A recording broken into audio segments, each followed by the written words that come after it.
നിന്റെ പ്രസാദം പങ്കിടുവാൻ മഞ്ഞിതൾ മൂളുമൊരോർമകളിൽ ഒരു പൊന്തിരിയായി ഞാൻ കൂടെ വരാം.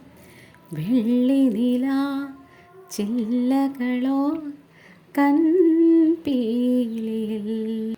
പാട്ടും ഈ സിമ്പിൾ ഉച്ചയൂണും ഒക്കെ ഇഷ്ടമെങ്കിൽ ഞങ്ങളുടെ ചാനലൊന്ന് സബ്സ്ക്രൈബ് ചെയ്ത് സപ്പോർട്ട് ചെയ്യണേ. വീണ്ടും വരാം. Thanks for watching.